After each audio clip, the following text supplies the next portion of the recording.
There are moments in a woman's life when silence becomes her most powerful language. Not because she wants to punish, manipulate, or play games, but because she finally understands her worth. And when a woman reaches that place within herself, a place where she no longer begs, no longer explains, no longer chases, something powerful begins to shift, not just in her energy, but in the very way the world around her starts to respond. Especially a man who once took her presence for granted. Ignoring a man like that, when done from a place of inner alignment and self-love, activates something deeply primal in his subconscious. It stirs his awareness. It cracks open the numbness he wrapped himself in. And suddenly, the silence he used to interpret as weakness becomes mystery, magnetic, irresistible. But this isn't about playing hard to get. It's not about pushing and pulling. No, this is about choosing yourself so deeply, so unapologetically, that your absence speaks more than your presence ever could. This is about stepping into your power the Louise Hay way, with kindness, with truth, with love, but with boundaries, because every time you keep giving and giving to someone who shows no effort to reciprocate, you're unconsciously affirming the belief that you're not enough. And Louise always reminded us of something essential. You have been criticizing yourself and it hasn't worked. Try approving of yourself and see what happens. That approval begins in silence. You see, when you stop chasing a man who's been emotionally unavailable, you're not abandoning love. You're reclaiming it. You're choosing to pour that attention, that care, that devotion back into yourself. And that shift is energetic. It's not about blocking him or making cold moves. It's about soft detachment. That kind of detachment that says, I love myself enough not to tolerate crumbs. I deserve the whole cake. And this inner recalibration doesn't just affect how you feel. It alters how others perceive you. A man who was used to you always being there, always initiating the conversation, always explaining your feelings, will now sit with an unfamiliar sensation, the absence of your energy. And absence is not neutral. Absence is powerful when it follows presence. It becomes a mirror. It confronts him with his own emptiness, his own lack of effort, his own unspoken fears. This is where desire is born. Because desire does not thrive in comfort zones. It awakens in uncertainty. And when you stop overgiving, when you stop chasing, when you stop proving, you disrupt the emotional pattern that made him take you for granted in the first place. Suddenly he begins to wonder. He replays conversations in his mind. He scrolls through your photos longer. He reads old messages with a different heart. Not because you changed anything outside, but because you shifted something within. Louise Hay taught us that our outer world is always a reflection of our inner thoughts. So when you replace desperation with confidence, anxiety with peace, and neediness with grounded love, the universe listens. And so does he. He may not admit it, he may not say it out loud, but he feels it, because energy doesn't lie. And energy, when held with grace, speaks louder than any confrontation, any long text or emotional breakdown.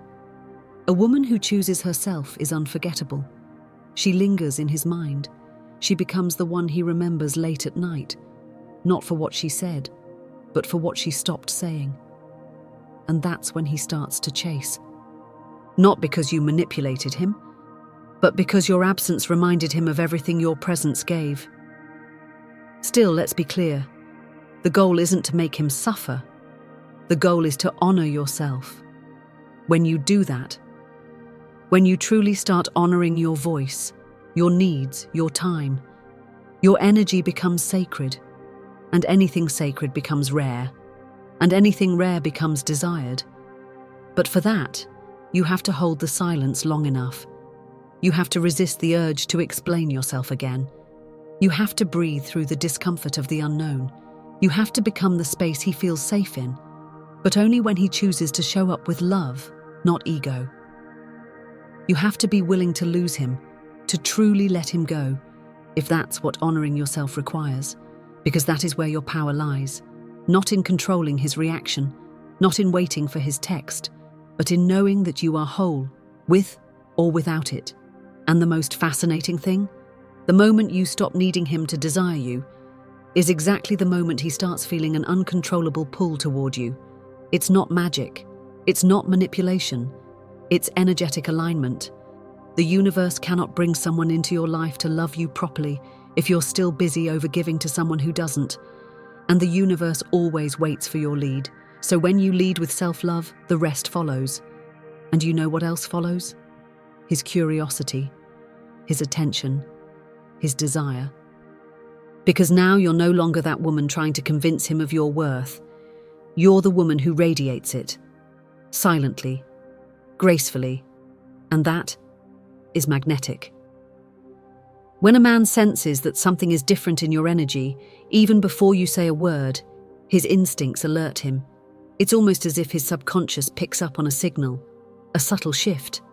Maybe you're quieter, maybe your gaze no longer lingers, maybe you respond slower, or you don't respond at all. But it's not silence for punishment, it's silence rooted in evolution. Because you are no longer reacting from lack, you are choosing from fullness. And that change in vibration cannot be faked. It's like a flower that no longer bends towards someone who never waters it. It simply blossoms where it's planted and trusts that the right soul will notice the fragrance. That's what begins to happen when you stop engaging in the same emotional loop. When you step out of the pattern, you interrupt the familiar. And in doing so, you activate a deep emotional contrast inside him. You were once a constant. Now you are a question. You were once predictable. Now you are mysterious. And this contrast creates tension, the very foundation of desire. Because desire is born not in certainty, but in contrast. The space between I know her and I've lost her. That uncertainty, that gap, makes him revisit his own emotional landscape. It makes him wonder not only about you, but about himself. About how he's been showing up. About what he's been ignoring. About what he might lose forever if he doesn't awaken. You become his mirror. And not the kind of mirror that reflects his ego, but the kind that reflects his absence, his silence, his lack of presence. And when a man sees that, truly sees that, it shakes him. Not always immediately, but inevitably. Because the kind of woman who doesn't beg, doesn't chase, doesn't over-explain, is the kind of woman who plants herself deep in his psyche. He begins to sense the gravity of who you are. But here's the truth. You're not doing it for him. You're doing it for your own healing, for your own heart, for your peace. Because the truth is, when a woman finally stops reaching out, it's not because she no longer feels, it's because she finally understands the cost of loving someone more than she's been loving herself. Louise Hay reminded us, "You've been planting seeds with your thoughts. Now it's time to tend your own garden." That's the moment you're in now, watering your soul, nurturing your boundaries, choosing your joy over his validation. And that choice is not loud, it's not dramatic, it's soft and sacred and powerful beyond measure. Because the real glow-up is energetic. It's when your smile returns without needing a reason. It's when you laugh deeply again, not because he noticed you, but because you remembered who you are. It's when you walk away, not with resentment, but with reverence, for yourself, for your journey, for the divine timing of things. And that glow? It pulls, it calls, it magnetizes, even from a distance. That's the moment he begins to feel it, the weight of what he took for granted, the value of your presence, the lightness of your joy that no longer belongs to him, but radiates from within you. That's when he begins to wonder if it's too late. That's when he starts to reach, to circle, to reappear. But you're not standing still anymore. You're not frozen in longing. You're in motion, forward, inward, upward. And in that movement, you become a new kind of woman, one he cannot quite read, one he cannot predict, one he cannot possess, because you're no longer seeking to be chosen. You're choosing yourself, moment after moment, day after day.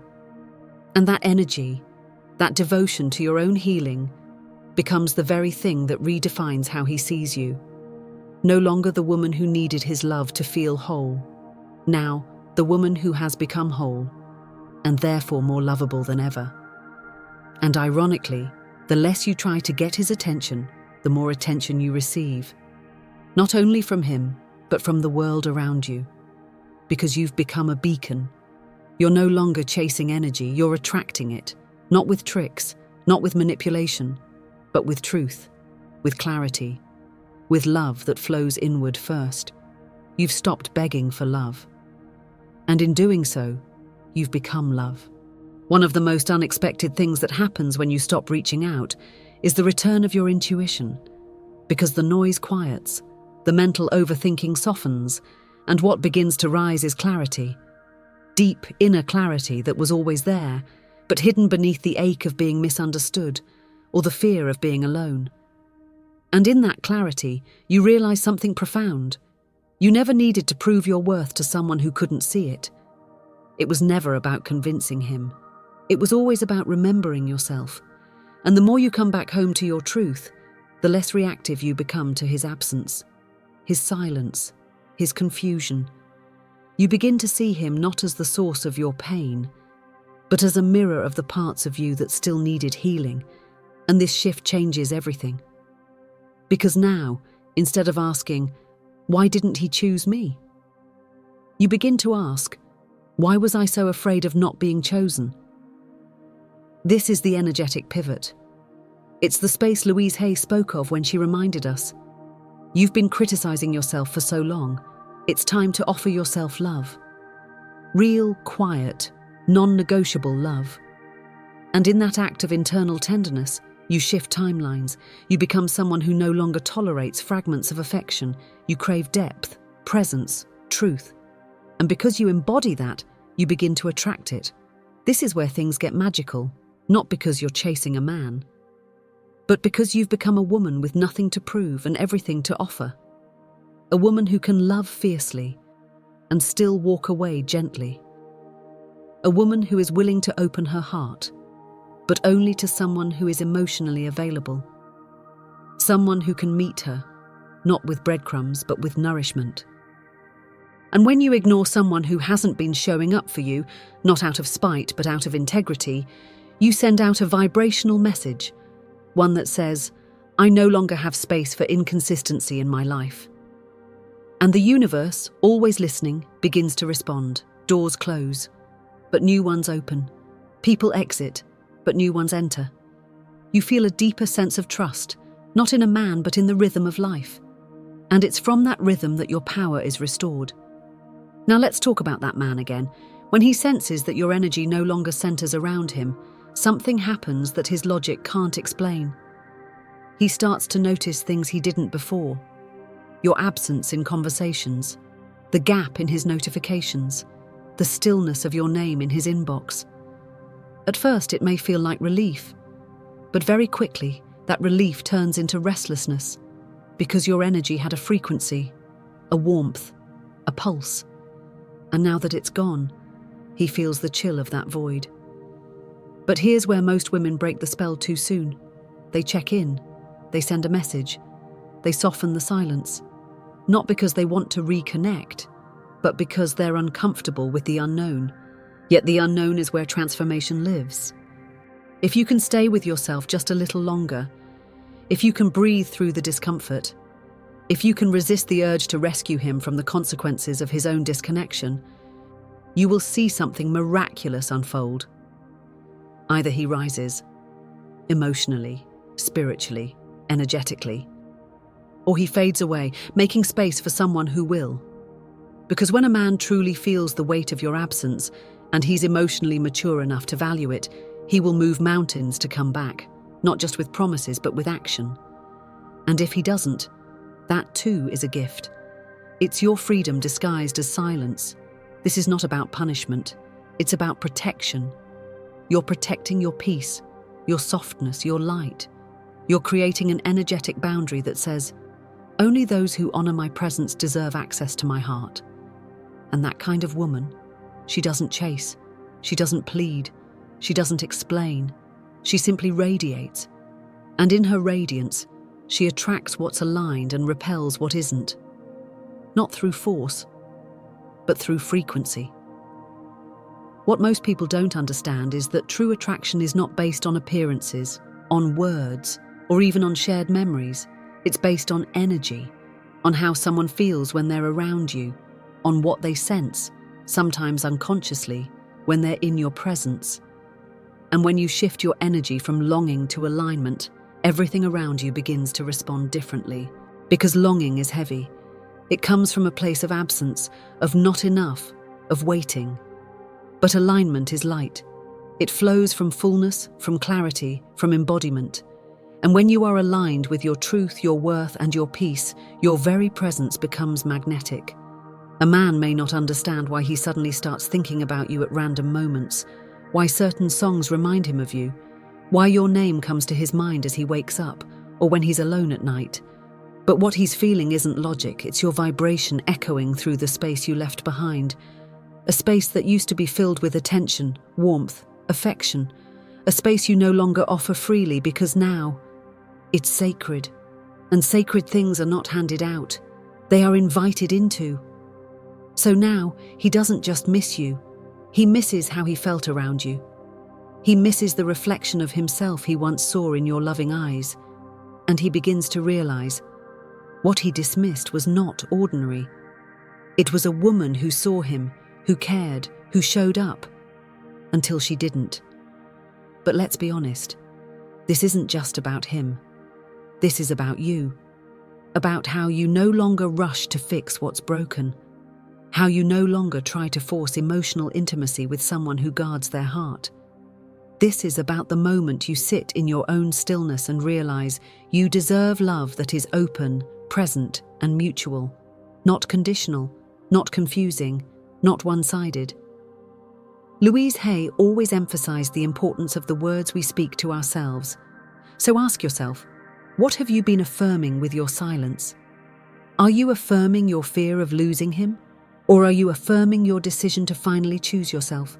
Because silence can be rooted in pain, or it can be rooted in power. And when your silence comes from a place of self-respect, it's no longer a void, it's a boundary. A living, breathing, vibrating boundary that speaks, I am not available for emotional inconsistency anymore. And this kind of silence doesn't need to scream. It whispers into the universe. And the universe responds by sending you people, situations, and connections that mirror your new level of awareness. Because when you ignore a man who isn't giving you the emotional intimacy you deserve, what you're really doing is making room. You're clearing space, you're preparing yourself for something greater. Whether that's his transformation or your evolution, that part isn't yours to control. Your only job is to stay rooted in love, in truth, in grace. And that grace, it's visible. It shows in your eyes when you no longer seek validation. It shows in your posture when you walk into a room knowing that your energy is a gift. It shows in your voice when you speak only when it feels right, not when you feel desperate to be heard. That's when the shift becomes irreversible. That's when the man who once overlooked you starts to wonder what changed. And ironically, the more he wonders, the more you detach. Not because you're playing games, but because you're playing a new role now. You're no longer the emotional caretaker of someone else's immaturity. You are your own sanctuary. You are your own soft place to land. And any man who wishes to be in your life must now meet you at your level. Not lower, not halfway, but fully. And if you've reached this place in your journey, where silence feels more like self-honor than self-punishment, then know this. You've already won. Not because he came back, not because he finally noticed, but because you finally remembered who you are. A woman who gives from fullness, a woman who listens to her intuition, a woman who no longer waits to be chosen because she already chose herself. This isn't a tactic, this isn't a trend, this is a return to truth, a return to softness, a return to a feminine power so deep, so grounded, so unshakable, that it awakens everything around it, including him. And whether he returns or not is no longer the question. The question now is, who are you becoming in the silence? Because in that space, a new version of you is being born, and she is radiant, she is magnetic, and she no longer chases what was never meant to be kept. If these words touched something deep within you, if you felt seen, held, or reminded of your own worth in any way, then I invite you to be part of something bigger. Share this message with someone who needs it. Leave a comment with what spoke to your heart the most, or simply say, "I choose me," so others reading know they're not alone in this awakening. Because when one woman chooses herself, she gives silent permission for others to do the same. And together, we rise.